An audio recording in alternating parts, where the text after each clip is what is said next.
6 months after the Battle of Luna Base, Captain Jake Morrison stood before the Galactic Council on the neutral space station known as Harmony Point. The massive structure hung in the void between star systems, its corridors filled with representatives from dozens of species who had come to witness humanity's first official appearance before the galaxy's governing body. Jake wore his dress uniform with quiet pride, knowing that every eye in the chamber was focused on the human who had first faced Zaphirian shields and lived to tell about it. The council chamber itself was a marvel of alien architecture, with seating arranged in concentric circles that accommodated beings of vastly different sizes and environmental needs. Atmospheric fields maintained perfect conditions for each species, while translation systems ensured that every word could be understood across the barriers of language and biology. At the center of it all sat the Council Prime, an ancient being, whose species had helped establish galactic law centuries before humans discovered fire. Commander Vextar sat in the prisoners section, his once proud bearing reduced to slouched defeat. The Zaphirian officer had been captured during the human counterattack and brought before the council to face charges of attempted genocide. His empire's invasion of Earth had violated dozens of galactic treaties, but more importantly, it had failed. In the harsh politics of interstellar relations, failure was often a greater crime than aggression. The Zaphirian Empire demands an explanation, spoke Ambassador Threndal, his voice carrying the arrogance that had defined his species for generations. Our military forces possessed overwhelming technological superiority. Our energy shields had never been penetrated in 1,000 years of warfare. How did this primitive species defeat vessels that had conquered star systems without losing a single ship? Jake stepped forward to address the council, his words carefully chosen for an audience that included potential allies and enemies. The Zaphirian Empire made the same mistake that many advanced civilizations make, he began. They assumed that newer technology was automatically better technology. They built perfect defenses against the weapons they knew about, and forgot that other species might approach warfare differently. Dr. Helen White sat in the human delegation section, her scientific discoveries having earned her a place among Earth's representatives to the galaxy. She had spent months studying captured Zaphirian technology, learning more about quantum resonance shields and the principles that made them vulnerable to humanity's kinetic weapons. Her research had applications far beyond military science, opening new fields of physics that could benefit all spacefaring species. The Council Prime gestured for silence as murmurs spread through the chamber. Representatives from species that had submitted to Zaphirian rule whispered among themselves, many of them learning for the first time that the Empire's invincible fleets could be defeated. The political implications were staggering, potentially reshaping the balance of power across the galaxy. Explain this technological discrepancy, the Council Prime commanded, its ancient voice carrying the authority of centuries. How do kinetic projectiles penetrate barriers that stop directed energy weapons? Jake nodded to Dr. White, who rose to address the assembly with the calm confidence of a scientist explaining natural law. Zaphirian shields operate on quantum resonance frequencies, Helen explained, her words translated into dozens of languages simultaneously. They detect incoming threats and adjust their harmonic patterns to absorb or deflect energy-based attacks, but they're specifically tuned to counter the advanced weapons that most spacefaring species develop.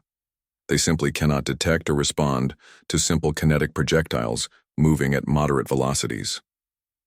The explanation sent shockwaves through the council chamber as representatives realized the implications.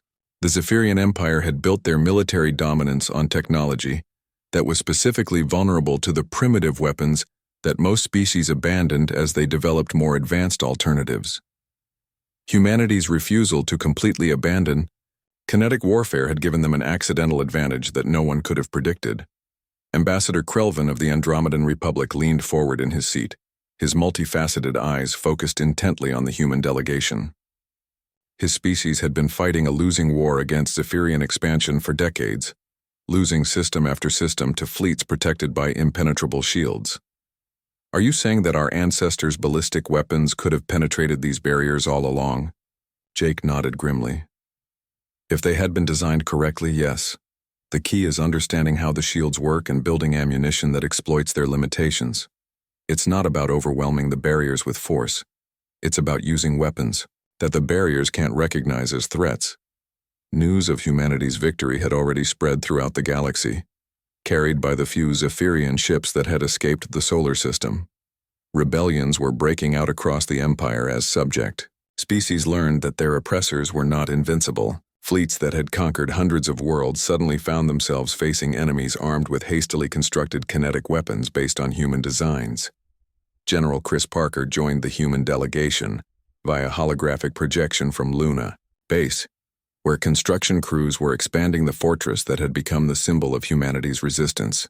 Earth's military leaders had learned valuable lessons from their first interstellar war, and they were preparing for the larger conflicts that were sure to follow. The Zaphirian Empire would not accept defeat quietly, and other species would inevitably test themselves against the humans who had accomplished the impossible. The galaxy is changing, General Parker addressed the Council. Species that have been enemies for centuries are now potential allies, united by the knowledge that advanced technology has limitations. The Zaphirian Empire built their power on the assumption that their shields made them invincible. That assumption is gone forever. Commander Vextar finally spoke from his position among the prisoners, his voice heavy with the weight of defeat and disbelief. "We studied your species for years before the invasion," he said. "We analyzed your weapons, your ships, your military capabilities. Everything suggested that conquest would be simple.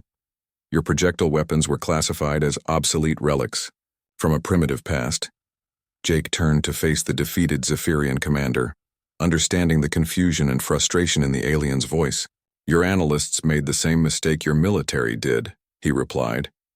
"They assumed that advanced meant better in every situation. Humanity kept improving our kinetic weapons, not because we couldn't develop energy-based alternatives, but because we learned that diversity in warfare is a strength. We never put all our trust in a single technology." The Council Prime called for order as the chamber erupted in debate between representatives of various species. Some called for immediate military action against the weakened Zaphirian Empire, while others argued for diplomatic solutions that could prevent galactic warfare. All of them recognized that humanity's victory had fundamentally changed the strategic balance that had defined interstellar politics for generations. Colonel Lisa Hayes transmitted technical specifications to the Council from her laboratory on Luna Base, sharing the scientific principles behind humanity's shield-penetrating ammunition with species that had been fighting hopeless wars against Zaphirian technology. The gesture was both generous and strategic, establishing Earth as a valuable ally while ensuring that the Empire's advantages could never again dominate the galaxy. "We offer this knowledge freely to all species represented here," Jake announced to the Council. "The principles behind quantum resonance manipulation have applications far beyond military technology. Peaceful uses of this research could benefit every civilization in the galaxy."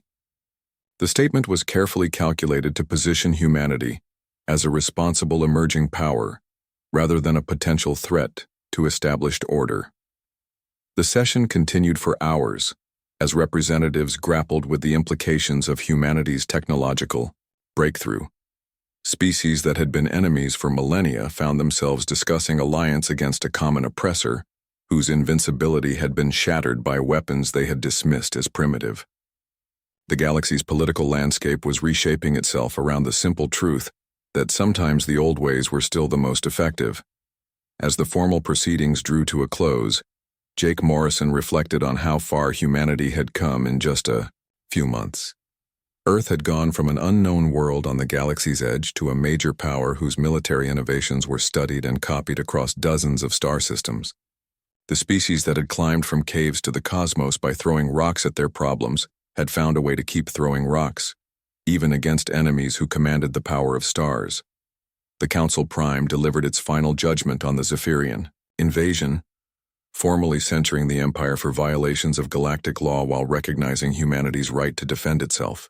But the real verdict had already been delivered on the battlefields of Luna Base and the asteroid belt, where human weapons had proven that advanced technology was no substitute for innovative thinking and adaptive strategy. Commander Vextar was led away to face trial for war crimes, his empire's age of unopposed expansion ending with the sound of his chains. The news of humanity's victory at Luna Base spread through Earth's military network faster than light itself. Within hours, every human ship, station, and colony knew that alien shields could be penetrated by specially designed kinetic weapons. Captain Sam Turner received the technical specifications while commanding the cruiser USS Defender near Mars orbit, along with orders that would have seemed impossible just days earlier: pursue and destroy the retreating Zaphirian fleet. Sam read the tactical reports with growing amazement as his weapons crews worked to modify their ammunition stores. Colonel Lisa Hayes's breakthrough had given humanity something the aliens never expected to face: a weapon that could kill their most advanced ships with single shots. The USS Defender and 12 other human vessels began hunting the scattered remnants of Admiral Krenthol's once mighty fleet. Commander Vextar's ship limped through the asteroid belt, its crew demoralized and confused by the destruction they had witnessed. The Zaphirians had built their empire on the foundation of invincible shields and overwhelming technological superiority. Now that foundation was cracked, and everything they believed about warfare was crumbling around them. "How many ships have we lost?" Vextar asked his tactical officer, though he dreaded the answer. The response came in a voice barely above a whisper. 47 vessels destroyed, another 31 damaged beyond combat effectiveness. The humans are pursuing our remaining forces with weapons that penetrate our shields like they do not exist. The human counterattack began with surgical precision as Captain Turner's squadron intercepted fleeing Zaphirian ships near Jupiter's moons. The aliens tried to use their speed advantage to escape, but human crews had studied their movement patterns and predicted their retreat routes. What followed was not a battle, but a systematic hunting expedition that shattered Zaphirian confidence completely. Major Alex Johnson led a squadron of human fighters armed with the new penetrator ammunition, their small craft darting between asteroids to ambush alien vessels trying to reach the outer system. The Zaphirians had never developed effective point defense against kinetic weapons because they had never needed to. Their shields were supposed to make such defenses unnecessary. Alex's fighters swarmed around a damaged Zaphirian cruiser like angry wasps, their weapons firing depleted uranium rounds that punched through energy barriers and hull plating with equal ease. The alien ship's crew watched helplessly, as their most advanced technology proved useless against weapons they had dismissed as primitive relics. Dr. Helen White worked around the clock at Luna Base, coordinating the production and distribution of experimental ammunition to human forces throughout the solar system. Her scientific team had cracked the secret of Zaphirian shield technology, but implementing that knowledge on a fleet-wide scale required manufacturing capabilities that Earth had never attempted before. The quantum resonance frequency operates on principles we're still learning to understand, Helen explained to news crews broadcasting to Earth's population. But the basic concept is simple. Their shields detect incoming threats and adjust to counter them. Our bullets operate on Newtonian physics that their detection systems can't recognize or respond to. Colonel Maria Santos coordinated the human fleet's overall strategy from the command center on Luna Base, her tactical displays showing the positions of both human and alien forces throughout the solar system. The Zaphirians were scattered and disorganized, their fleet command structure shattered along with their flagship. Maria intended to keep them that way until every alien ship was destroyed or captured. The psychological impact of their losses was devastating the remaining Zaphirian forces even more than the actual combat casualties. These aliens had conquered hundreds of worlds without ever losing a single ship, building their military doctrine on the assumption of absolute technological superiority. Now they faced an enemy that could kill their most powerful vessels with weapons they had considered obsolete. Commander Vextar tried to rally his remaining ships for a coordinated counterattack, but his orders fell on deaf ears. Ship commanders who had followed him into battle with complete confidence now questioned every decision. How could they attack an enemy whose weapons they could not defend against? How could they maintain formation when any human ship could destroy them with a single shot? The USS Defender caught up with Vextar's damaged vessel near Saturn's rings, the ice particles reflecting laser targeting beams as Sam Turner's crew prepared to fire. The Zaphirian ship's shields glowed with desperate energy, but both sides knew the barriers would not stop humanity's new weapons. Vextar opened a communication channel with the approaching human ship. "You have won this battle," Vextar admitted, his voice heavy with defeat. But you do not understand what you have begun. The Zaphirian Empire spans 1,000 star systems. Our main fleets will come for your world with weapons you cannot imagine. His threat sounded hollow even to his own crew, who had seen their invincible technology fail against human ingenuity. Sam Turner's response was calm and confident. Maybe they will come, he agreed. But they'll face the same problem you did. Your people forgot how to fight enemies who think differently than you do. We never had that luxury. Humanity has been fighting impossible odds for its entire history. The human fleet's pursuit continued for days as they systematically hunted down every Zaphirian ship in the solar system. Some aliens chose to surrender, rather than face certain destruction, while others fought to the end with weapons that could no longer protect them. The few vessels that managed to escape toward interstellar space carried news of defeat that would shock the Zaphirian Empire to its core. Captain Jake Morrison joined the pursuit aboard the USS Liberty, his ship now equipped with the experimental weapons that had changed everything. Jake had fired the first shots against Zaphirian shields days earlier, watching his conventional ammunition bounce harmlessly off their energy barriers. Now his weapons could kill ships that had seemed invincible. Aliens' retreat became a rout as human forces demonstrated that their victory at Luna Base was not a fluke. Ship after ship fell to weapons that operated on principles the Zaphirians had forgotten in their rush to develop advanced technology. The same quantum physics that made their shields so effective against energy weapons made them blind to simple, kinetic projectiles.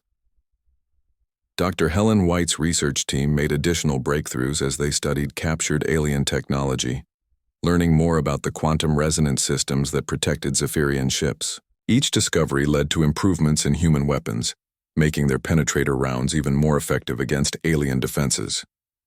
We're not just exploiting a weakness, Helen explained to General Parker as they watched another alien ship surrender, rather than face destruction. We're demonstrating a fundamental flaw in their approach to warfare. They built the perfect defense against themselves and forgot that other species might think differently. The final major engagement occurred near Pluto's orbit as the last organized Zaphirian formation tried to make a stand against pursuing human forces. 20 alien ships arranged themselves in a defensive sphere, their combined shields creating overlapping fields of protection that had never been penetrated by any weapon in their experience. Colonel Maria Santos coordinated the human attack from her command ship, directing multiple squadrons in a coordinated assault that exploited every weakness the aliens had revealed. The battle was over in minutes as human weapons punched through layered defenses that were supposed to be impregnable. The surviving Zaphirian ships fled toward interstellar space, carrying refugees from a battle that should have been an easy victory. Commander Vexistar was among the prisoners taken by human forces, his once proud fleet reduced to scattered remnants that would take years to regroup and rearm. As Earth's sun set over Luna Base, General Chris Parker stood in the observation deck and watched the last alien ships disappear into the darkness between stars. The immediate threat was over, but he knew this was only the beginning. Humanity had announced its presence to the galaxy in the most dramatic way possible, proving that Earth's defenders could defeat supposedly superior technology with weapons their enemies had dismissed as primitive. The human counterattack had succeeded beyond anyone's expectations, but it had also guaranteed that Earth would face larger and more determined enemies in the future. The Zaphirian Empire would not accept this defeat quietly, and other alien species would want to test themselves against the humans who had accomplished the impossible. But humanity had gained something more valuable than victory in these battles. They had proven to themselves and the galaxy that advanced technology was not always superior technology. Sometimes the old ways were still the best ways, especially when facing enemies who had forgotten how to adapt and innovate. The species that had climbed from caves to the stars by throwing rocks at their problems had found a way to keep throwing rocks, even in an age of energy shields and plasma cannons. The experimental round flew through the darkness of space like a messenger carrying humanity's fate. Sergeant Ben Rodriguez watched through his targeting scope as the depleted uranium projectile traveled toward Admiral Krenthol's flagship at precisely the velocity that Colonel Lisa Hayes had calculated. The alien ship grew larger in his view, its shields glowing with power that had protected the Zaphirian Empire for centuries of conquest. Admiral Krenthal stood confidently on his bridge, preparing to witness another demonstration of his fleet's invincibility. His tactical officers reported the incoming projectile with amused voices, treating it like entertainment rather than a threat.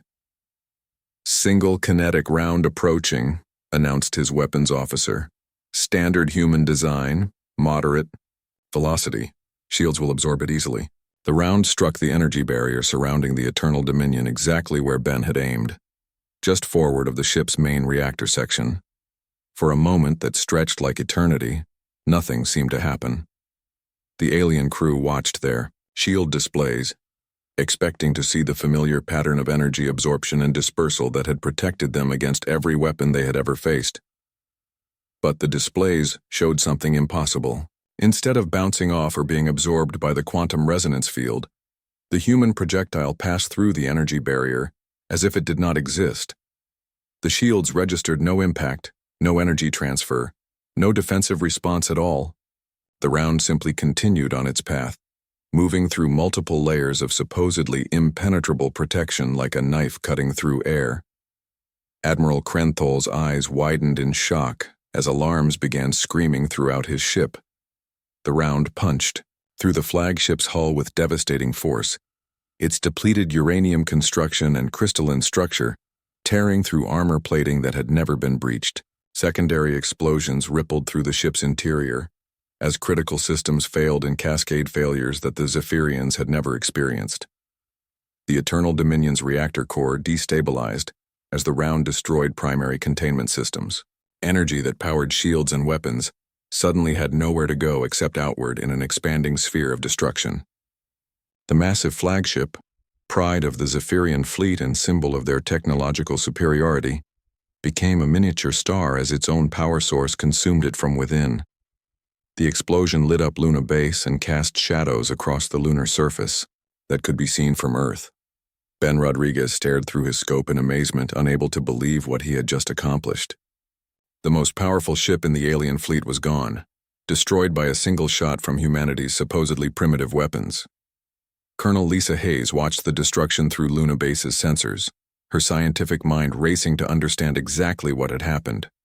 The experimental round had exploited a fundamental flaw in Zaphirian shield technology that their species had never encountered. Their energy barriers were designed to counter weapons that operated on quantum frequencies, but the depleted uranium projectile worked on simple Newtonian physics that the shields could not detect or deflect. Throughout the alien fleet, chaos replaced confidence as ships that had conquered star systems without losing a single vessel suddenly faced an enemy that could penetrate their defenses. Commander Vextar, who had mocked humanity's weapons just days earlier, stared at the expanding debris field where Admiral Krenthal's flagship had been. His voice shook as he tried to understand the impossible. "How?" Vextar whispered over the fleet communication channels. "Our shields have never failed. Never. We have faced energy weapons beyond your imagination, particle beams that could slice through planets, plasma cannons that burn at the temperature of stars. How do your primitive bullets succeed where advanced weapons fail?" General Chris Parker opened a communication channel to the alien fleet, his voice calm and steady despite the magnitude of what had just occurred. "Your shields are impressive," he admitted, "but they're designed to stop the weapons you know about. Humanity has been perfecting kinetic warfare for thousands of years. We understand momentum, mass, and velocity in ways your people never had to learn." The remaining Zaphirian ships began breaking formation as their commanders struggled to process what they had witnessed. Some tried to retreat to safer distances, while others moved forward in desperate attempts to destroy Luna Base before the humans could fire again. But their coordinated attack plan was gone, replaced by panic and confusion that spread through their ranks like a plague.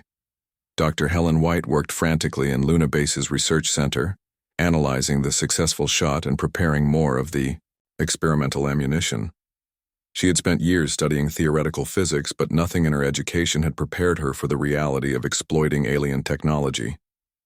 The quantum resonance shields operated on frequencies that Earth scientists were only beginning to understand, but their very sophistication had become a weakness. "Their shields are like a lock with a million tumblers," Helen explained to her team as they worked to produce more penetrator rounds. They can stop any key that tries to match their pattern, but our bullets don't try to pick the lock. They just go around it entirely, operating on physical laws that the shields aren't programmed to recognize. Sergeant Ben Rodriguez reloaded Luna Base's primary cannon with another experimental round, this time targeting a dreadnought that was moving to attack Earth's orbital defense platforms. The alien ship's shields glowed brighter as its commander tried to reinforce the energy barriers that had just proved useless against human weapons. The second shot was even more devastating than the first. Ben's round punched through the dreadnoughts, shields and hull, detonating the ship's ammunition storage in a chain reaction that tore the massive vessel apart from the inside. Debris scattered across space as another symbol of Zaphirian invincibility became a cloud of twisted metal and cooling plasma. Captain Jake Morrison watched the battle from the bridge of the USS Liberty, his ship now racing back toward Luna Base, with reinforcements and supplies. His crew cheered as they saw the alien dreadnought explode, but Jake knew this was only the beginning. The Zaphirian Empire controlled hundreds of star systems and thousands of warships. Even with their shield advantage gone, humanity faced overwhelming odds. But something had changed in those moments after Ben Rodriguez pulled the trigger. The aliens no longer seemed invincible. Their technology was still advanced beyond human understanding. But they had built their entire military doctrine around the assumption that their shields could not be penetrated. Now that assumption was shattered, and their tactics and strategies were crumbling along with it. Commander Vexitar tried to rally his remaining ships, ordering them to maintain formation and continue the attack, but his voice lacked the confidence that had defined Zaphirian communications since their arrival. His own crew questioned orders that had seemed reasonable when they thought their shields were impenetrable, but now felt like suicide missions, against an enemy that could kill them with weapons they had dismissed as obsolete. The alien fleet's morale collapsed as word of the successful human defense spread through their ranks. Stories of Admiral Krenthal's death and the failure of Zaphirian shields traveled faster than official communications, growing more dramatic with each retelling. Ships that had conquered worlds without taking damage suddenly found themselves facing an enemy that could destroy them with single shots. General Parker coordinated Luna Base's defenses as more alien ships moved within range of their experimental weapons. Each shot was carefully aimed and precisely calculated, designed to exploit the same quantum frequency gap that had destroyed the flagship. Human gunners who had trained for years with conventional weapons now found themselves wielding the power to kill ships that had seemed invincible just hours earlier.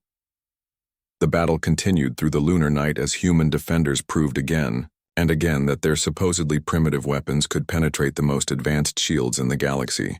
Each successful shot sent shockwaves through the alien fleet, destroying not just ships but the psychological foundation of Zaphirian military power.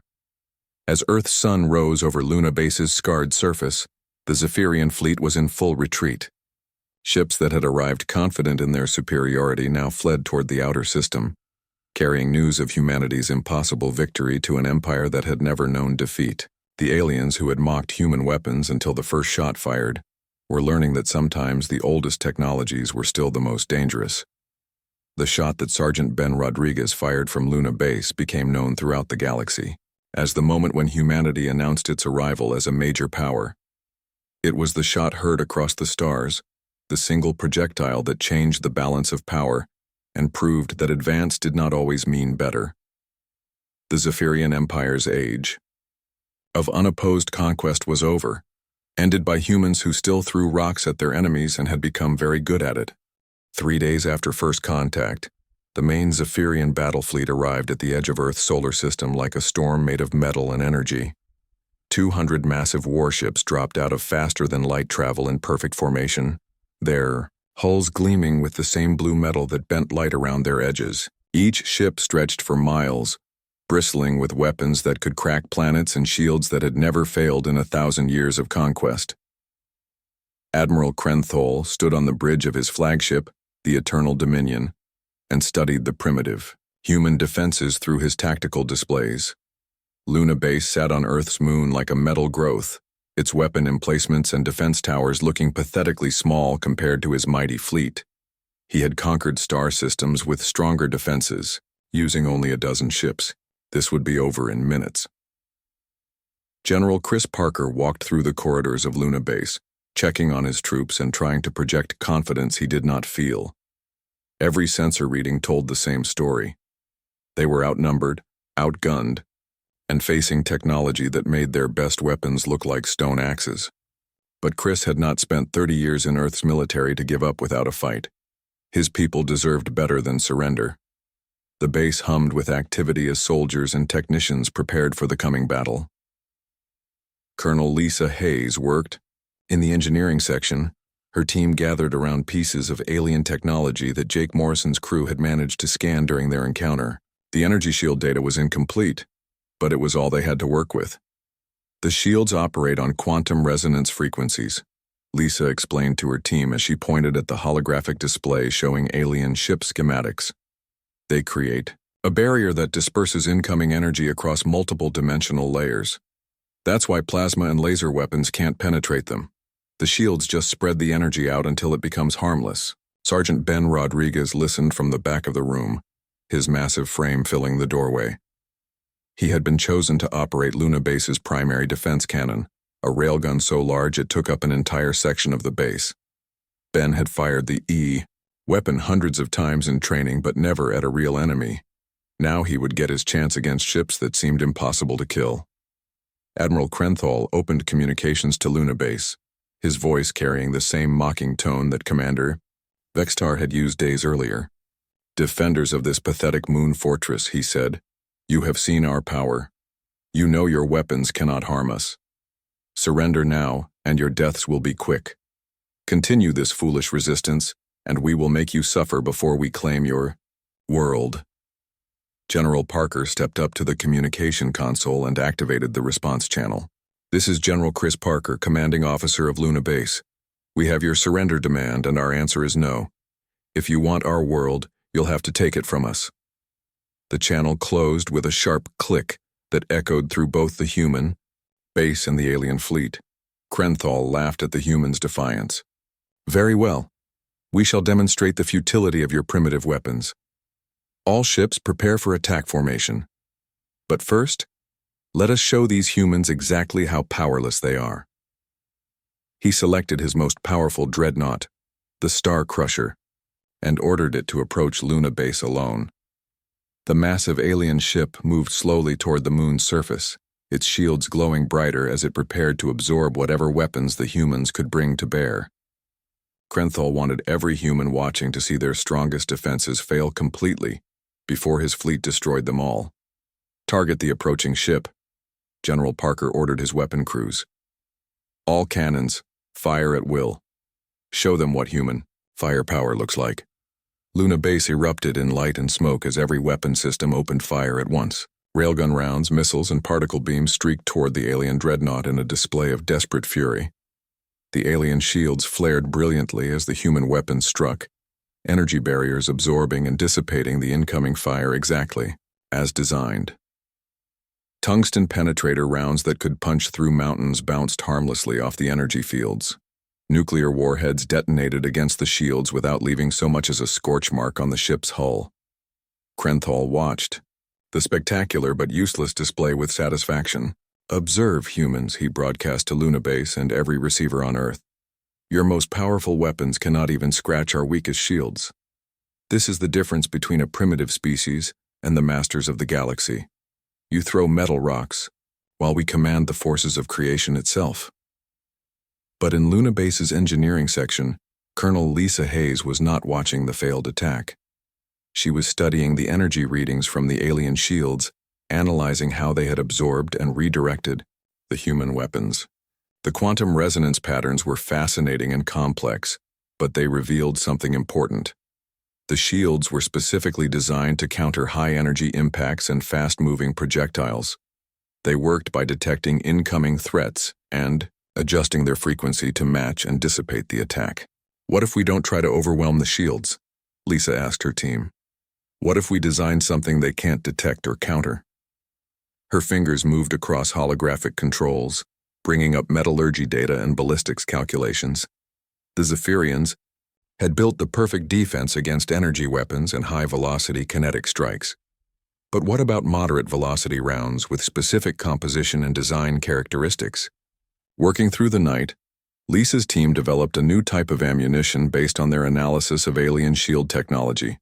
Instead of trying to punch through the barriers with speed or energy, these rounds would exploit a fundamental flaw in how the shields operated.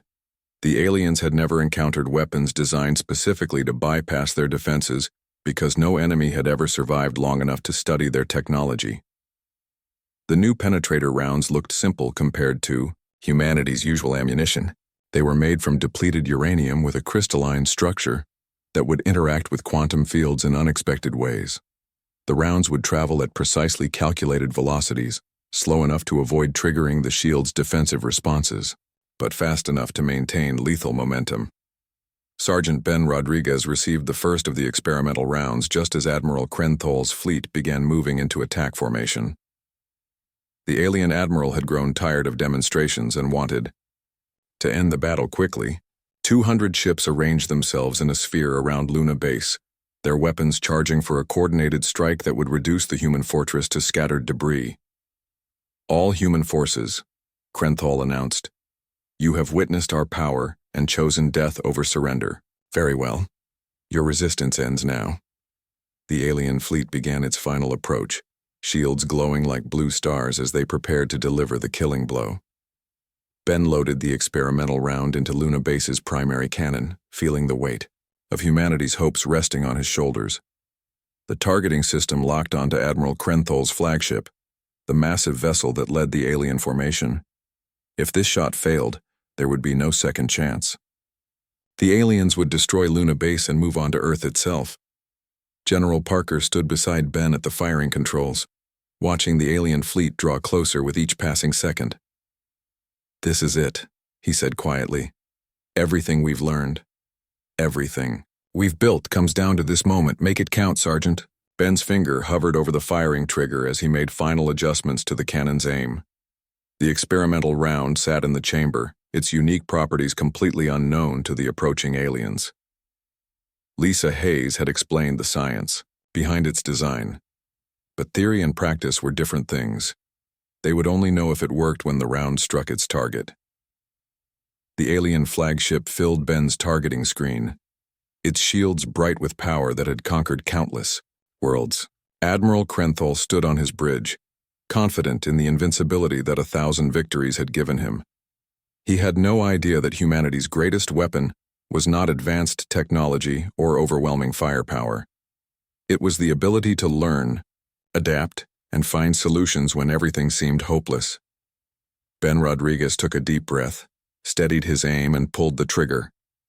The experimental round left Luna Base's cannon at exactly the right velocity, flying toward a destiny that would change the balance of power in the galaxy forever. The stars looked different that morning when Captain Jake Morrison stepped onto the bridge of the USS Liberty. Something felt wrong in the cold darkness of space near Jupiter's orbit. His crew had been on routine patrol for 3 weeks, checking mining operations and keeping watch for asteroids that might threaten Earth's shipping lanes. Nothing ever happened out here, which was exactly how Jake liked it. Lieutenant Amy Brooks sat at her station, watching the radar screens with tired eyes. She had been up for 18 hours straight, but something kept her awake. Small blips appeared and disappeared on her screen, too fast to be normal space debris. She rubbed her eyes and looked again. The blips were still there, and they were getting bigger. "Captain," Amy called out, her voice steady but concerned. "I'm seeing movement on long-range sensors, multiple objects approaching from the outer system." Jake walked over to her station and looked at the screen. 12 large shapes moved toward them with impossible speed. They were still hours away, but closing fast. "Could be traders from the outer colonies," Jake said, but he did not believe it. No human ship could move that fast. "Send a standard greeting signal. Let's see who our visitors are." Amy's fingers moved across her controls, sending out the basic first contact message that Earth's military used when meeting unknown ships. "Thyreu." Response came back in perfect English, but the voice that spoke was not human. It sounded like metal scraping against stone, with words that seemed to laugh at them. "Greetings, primitive creatures. We are the advance fleet of the Zaphirian Empire. You will prepare to surrender your pathetic world to our glorious rule. Jake felt his blood turn cold. First contact with alien life, and they were already demanding surrender. He had trained for this moment his entire career, but nothing could have prepared him for the reality. "This is Captain Jake Morrison of the United Earth Defense Force," he replied. "We come in peace and hope to establish friendly relations with your people." The alien voice laughed, a sound like breaking glass. "Peace? How amusing. Your species plays with metal projectiles while we command the power of stars. Look upon our might and despair." The 12 alien ships suddenly appeared on visual screens as they dropped out of faster-than-light travel. Jake's crew gasped at what they saw. Each alien ship was massive, easily 5 times larger than the Liberty. Their hulls gleamed with a strange blue metal that seemed to bend light around it. Energy shields surrounded each vessel, crackling with power that made the space around them shimmer like water. Weapon ports along their sides glowed with contained plasma, ready to unleash destruction beyond human imagination. Commander Vextar of the lead Zaphirian ship studied the human vessel through his viewing screen. The small craft looked like a toy compared to his mighty fleet. Its hull was made of simple steel and titanium, reinforced with primitive armor plating. He could see weapon systems that fired solid projectiles, relics from an age when his own people used such crude tools. "Scan their weapons," Vextar ordered his tactical officer. The results made him laugh even harder. Kinetic cannons, missile launchers, and railguns, they still throw rocks at their enemies like animals. His crew joined in the laughter, unable to believe that such a backward species had managed to reach space. Jake watched the alien ships take positions around the Liberty. His tactical officer ran every scan possible, trying to understand what they faced. The energy readings were beyond anything in human experience. Those shields alone generated more power than Earth's largest cities. Their weapons could probably destroy continents. "Captain," Amy whispered, "our weapons are useless against those shields. Even our biggest railgun rounds would just bounce off." Jake nodded grimly. He had reached the same conclusion, but he had to try something. He could not let Earth fall without firing a single shot. "Charge all weapons," Jake ordered. "Target the lead ship. Let's see what these aliens are really made of." The Liberty's systems hummed as power flowed to its weapon systems. Railguns extended from hidden ports and missile tubes opened along the ship's hull. It was not much compared to the alien fleet, but it was all they had. Vextar watched the human ship prepare for battle with amusement. "They mean to fight us," he told his crew, "with their primitive kinetic weapons against our perfect energy shields. This should be entertaining." He opened a channel to broadcast on all human frequencies, wanting every person on Earth to hear what came next. "People of Earth," Vextar's voice echoed across the solar system. "Your warriors point their crude weapons at vessels protected by barriers that have never been broken. Your bullets and missiles are nothing to us. We have conquered 1,000 worlds with these same shields. Plasma cannot touch us. Lasers cannot burn us. And your metal projectiles cannot even scratch us." Jake gritted his teeth as he listened to the alien commander mock humanity's weapons. Every human ship, space station, and colony world could hear these words. Earth's military leaders were probably watching right now, trying to figure out how to fight an enemy that seemed invincible. "You have 72 hours to surrender your world," Vextar continued. "After that, we will demonstrate the futility of resistance. Your primitive species will serve the Zaphirian Empire, or you will be destroyed. Choose wisely." The alien ships began moving toward Earth, confident in their superiority. Jake ordered his crew to follow at a safe distance, sending detailed scans of the alien technology back to Earth scientists and military commanders. If humanity was going to fight, they needed to understand what they faced. As the hours passed, Jake could not shake the feeling that the aliens were missing something important. Yes, their technology was advanced beyond human understanding. But they seemed to assume that advanced meant better in every situation. They had never faced an enemy that might use their confidence against them. Amy worked at her station, analyzing every detail of the alien ships she could gather. Something about their energy shields bothered her. They were incredibly powerful, but they seemed designed to counter specific types of attacks. Energy weapons, plasma bolts, particle beams, all the advanced weapons that spacefaring civilizations normally used. But what about simple kinetic energy? What about weapons designed not to overwhelm shields with power, but to exploit weaknesses in how those shields worked? Humanity had been perfecting the art of throwing rocks at enemies for thousands of years.